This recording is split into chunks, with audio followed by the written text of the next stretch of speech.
Halo teman-teman semuanya, apa kabar? Hari ini aku mau bikin video pembahasan dari soal yang udah kita kerjain, pertemuan keempat atau soal tugas ketiga.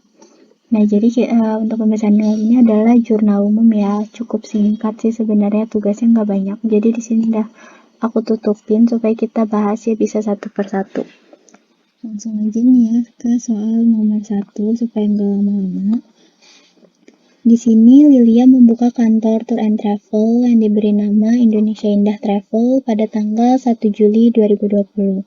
Selama bulan berjalan, dia menyelesaikan transaksi sebagai berikut. Nah, jadi ini transaksinya nih, ada banyak, ada sekitar 14 transaksi kalau nggak salah sih. Oke, langsung aja kita mulai ke tanggal 1 Juli 2020, memindahkan kas dari rekening pribadi ke rekening bank yang digunakan untuk usahanya sebesar 25 juta.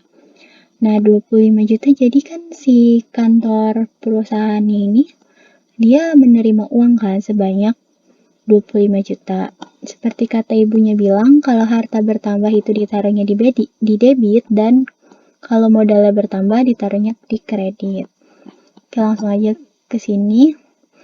Karena si perusahaan dapat uang, jadi kas bertambah dan modalnya juga bertambah kayak gini. Sesimpel itu teman-teman, karena kas termasuk ke dalam harta, jadi kas itu adanya di debit ya, kayak gini. Kasnya di debit, modalnya di kredit, karena modal kalau bertambah adanya di kredit. Ini aku bikinin kayak semacam ini dulu ya, harta,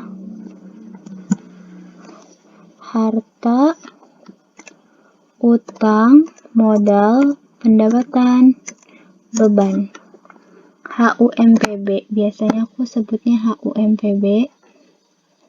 Nah, untuk harta ini kalau bertambah dia di debit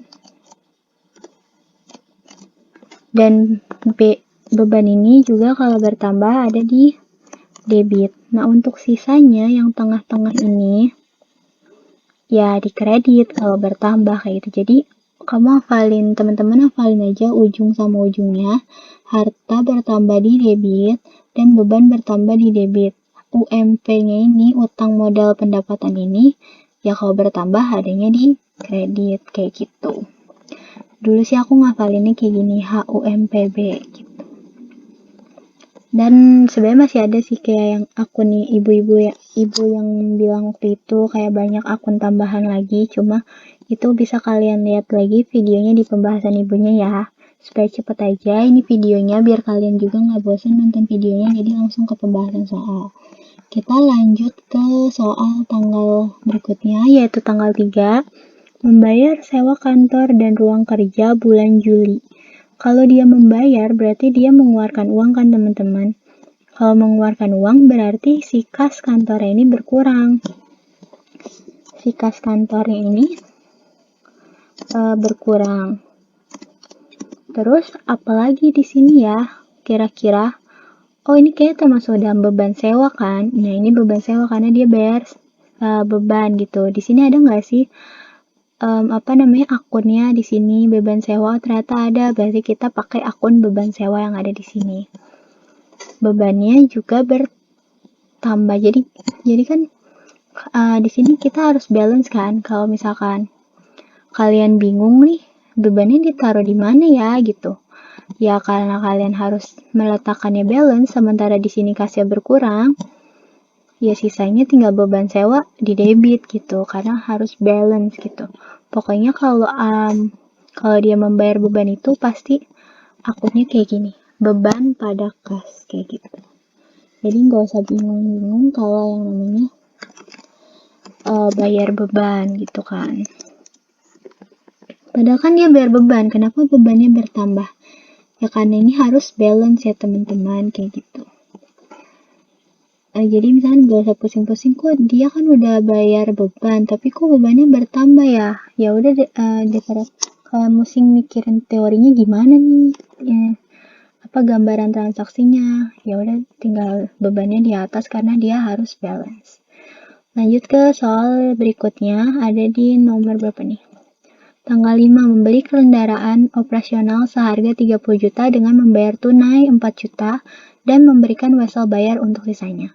Nah, biasa kan kita nulis ini utang kan, wesel bayar. Cuma kita cari nih di kolom instruksi ini. Ada nggak sih akun wesel bayar? Oh, ternyata ada akun wesel bayar. Jadi kita harus mengikuti soal ya. Kita di sini pakainya akun wesel bayar.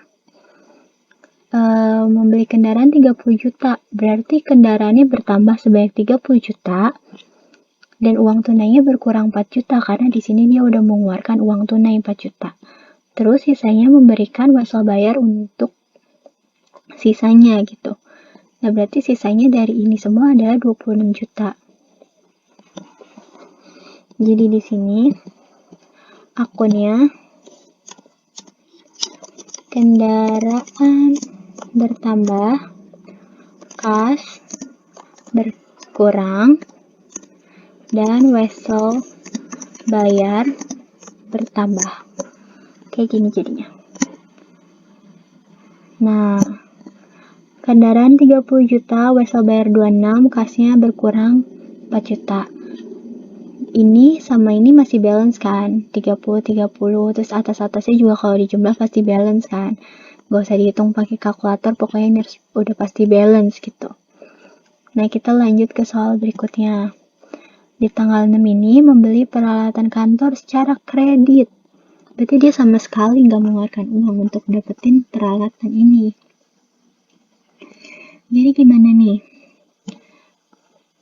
Dia mendapatkan harta berupa peralatan. Kalau hartanya bertambah berarti adanya di mana? Yo, di debit kan. Berarti peralatan, harta yang berupa peralatan bertambahnya di debit. Nah, tapi dia juga punya utang. Karena dia bayarnya nggak cash, jadi utangnya pun juga bertambah. Bertambahnya di mana? Di kredit ya, karena utang di sini adanya di UMPB, ini kalau bertambah adanya di kredit. Kita lihat kayak gini hasilnya. Peralatannya bertambah di debit, utangnya juga bertambah di kredit. Kita lanjut ke soal berikutnya di tanggal 12 Juli 2020. Membeli bahan habis pakai secara tunai. Bahan habis pakai kayaknya perlengkapan deh. Cuma kok di soal habis pakai ya? Coba kita cari di bawah, ada nggak sih ini di sini ditulisnya apa? Oh, ternyata ditulisnya bahan habis pakai. Ya udah, kita berarti tulisnya di akun bahan habis pakai, bukan perlengkapan. Walaupun kalian tahu sebenarnya bahan habis pakai ini ya perlengkapan kayak gitu. Jadi dia membeli bahan habis pakai. Perlengkapan itu termasuk ke dalam aset kan teman-teman. Berarti bahan habis pakainya habis pakai bertambah di debit. Terus uang tunai juga termasuk aset kan, kas kan. Nah, kasnya juga berkurang. Aset kalau berkurang adanya di kredit kayak gini. Jadi jawabannya adalah seperti ini. Bahan habis pakai atau perlengkapan bertambah di debit dan kasnya berkurang di kredit. Oke, lanjut ke part 2.